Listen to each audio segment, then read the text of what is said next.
या फिर भी ये लोग अपने आप को जागृत करना ही नहीं चाहते हैं। तो हमारा मानना ये इसी वजह से, इसी बात पे जो हमारे आजाद चंद्रशेखर आजाद रामर जी भैया थे, उन्होंने इसी बात पे जो है एक उमंग भरी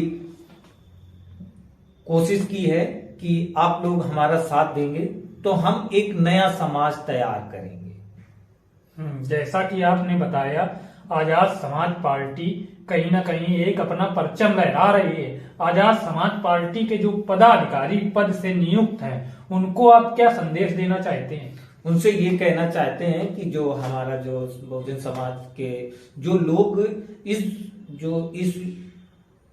सिचुएशन को नहीं समझ पा रहे हैं, तो उनके पास जाएं और हमारे चंद्रशेखर आजाद भैया का सपोर्ट करें और उनके प्रति ये कहें कि हम आपके हमेशा साथ हैं। अगर कोई भी आपको दिक्कत है, कोई भी दिक्कत है, तो आप हमसे कहिए, या हमारे जो अधिकारी हैं, जो पदाधिकारी हैं, उनसे बात कीजिए। हम आपको सुबह से 24 घंटे कभी भी कोई दिक्कत होगी तो हम अपने आजाद समाज पार्टी और बहुजन समाज के लोगों का साथ देंगे और जो भी होगा हम उनका निवारण करने की कोशिश करेंगे।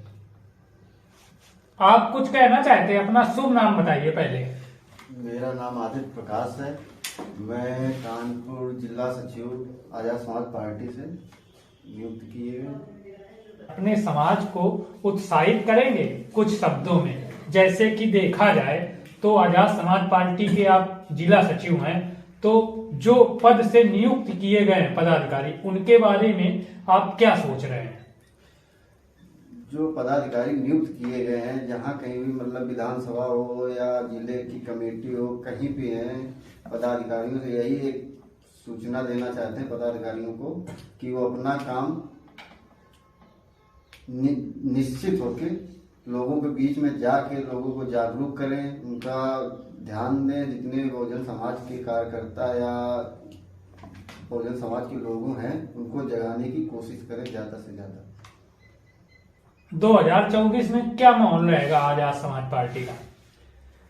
2024 में अभी देखा जाए तो आप भी जानते हैं, हम भी जानते हैं, सभी लोग जानते हैं कि अभी कोई पार्टी में इतना बड़ा नाम नहीं है। अभी कुछ दिनों से ये नाम चल गया। आपने देखा होगा, आज से 6 महीने पहले समथिंग भीम आर्मी को शायद थी कुछ लोग गिने चुने लोग। और बच्चों, जो हमारे आने वाली पीढ़ी है, यदि जिस तरीके से हम लोग चल रहे हैं, या हम लोग जो ये मान लीजिए कि देश तो हमारा बहुत पहले से आजाद हो गया था, पर जो हमारे इस तरह की जो आपने बताया देश आया था सन 1947 से आजाद हुआ था, पर अभी भी देखा जाए तो बहुजन समाज के जितने शेर शेरनी हैं अभी भी आजाद नहीं है।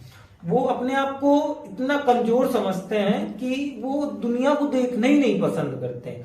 वो ये सोचते हैं कि हमें दूसरों के प्रति वो ढले हुए हैं, दूसरे के भरोसे। जब कभी भी ऐसा करेंगे तो वो कभी आगे बढ़ ही नहीं सकते हैं। और आने वाले समय में ये जो अभी भी देश आजाद हो गया है, पर जो हम लोग अपने आप में मानते हैं कि देश आजाद हो गया, वो पूर्णतः हम लोगों पे लागू होता है कि हम लोग आजाद नहीं हुए, क्योंकि हम लोग जो ऊंचे ऊंचे लोग हैं, जो जिनके भरोसे हम जी रहे हैं। हमको सुनने में आया है कि कहीं सोशल मीडिया पे मैं देखता हूं कि हम लोग हिंदू राष्ट्र में आते ही नहीं है।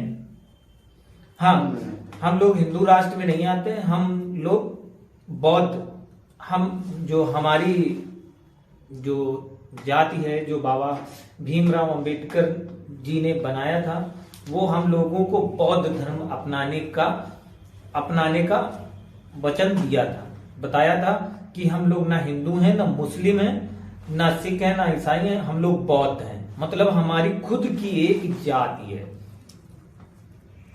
फिर भी बहुत जगह मैं सोशल मीडिया पे देखता हूँ कि लोग कहीं ना कहीं हम लोगों को भ्रमित करते हैं, बोलते हैं कि तुम हिंदू हो, तुम लड़ो, ये करो, वो करो। पर हम लोग क्यों भ्रमित होते हैं? आप जैसे सक्षम हो, कई लोग हैं अपने समाज के, वो सक्षम नहीं, तो वो बेचारे कहीं लाठी चला रहे हैं, कहीं डंडा चला रहे हैं, कहीं गोली चला रहे हैं, कहीं बारूद।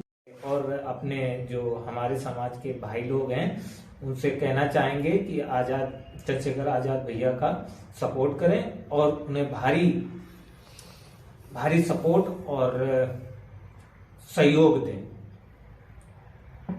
इसमें सपोर्ट करने से, यदि आपने सपोर्ट करने के लिए बोला, सपोर्ट तो हर एक व्यक्ति करता है जो अपने समाज का है, पर कहीं ना कहीं इसमें जो पैसे का, अर्थव्यवस्था का जो रूप है वो कहां से अर्निंग होगा?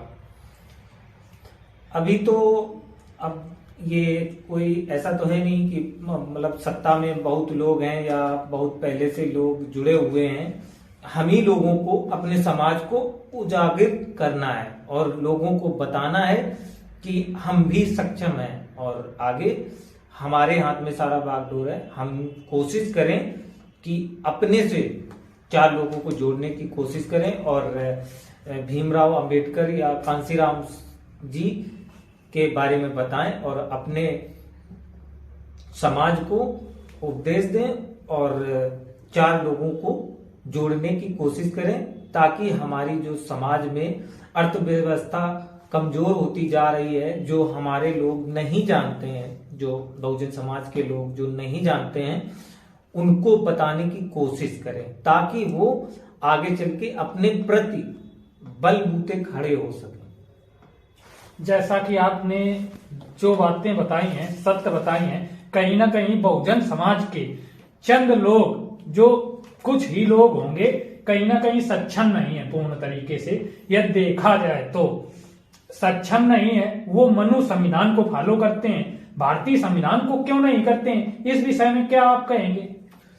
दरअसल ये लोग जो है बहुजन समाज के लोग बहुत पिछड़ा वर्ग है। ये लोग कभी भी अपने संविधान के बारे में जानने की कोशिश ही नहीं करते हैं।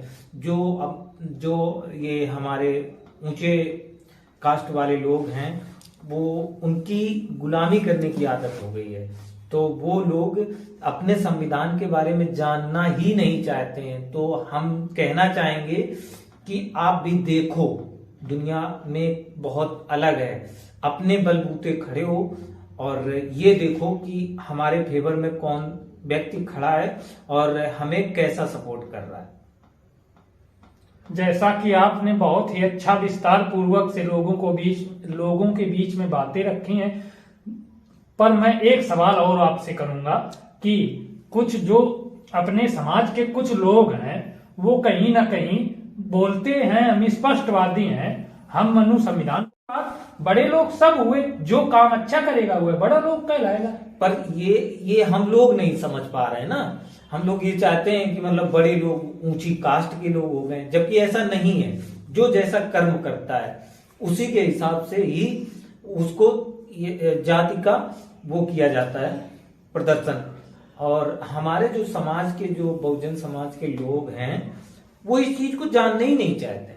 वो ये सोचते हैं कि हम दूसरों के प्रति, दूसरों के भरोसे जी रहे हैं, जबकि ऐसा नहीं है। जो हमारे बाबा साहब थे, उनका कहना ये था कि तुम चलो, हम तुम्हारा साथ देंगे। यही एक जो हमारे चंद्रशेखर भैया हैं, चंद्रशेखर रावण, उन्होंने भी यही शब्द अपनाया है। वो इसीलिए भीम आर्मी का संगठन रखा है, आजाद समाज पार्टी का। उनका कहना यह है कि आप मेरे साथ चलो, हम आपका साथ देंगे, सदैव साथ देंगे। हमारी एक खुद की एक समाज होना चाहिए। जैसे हमारे जो बाबा साहब थे, वो जब ये जाति और जातियों का जो ये संगठन या जो बातचीत हो रही थी, उससे बहुत परेशान होने के बाद उन्होंने ये तरीका अपनाया था कि जो हमारी जो बहुजन समाज पार्टी है, हम उनका एक अलग धर्म, जो धर्म है उसको अलग अपनाएंगे। इसीलिए उन्होंने बौद्ध धर्म अपनाया था।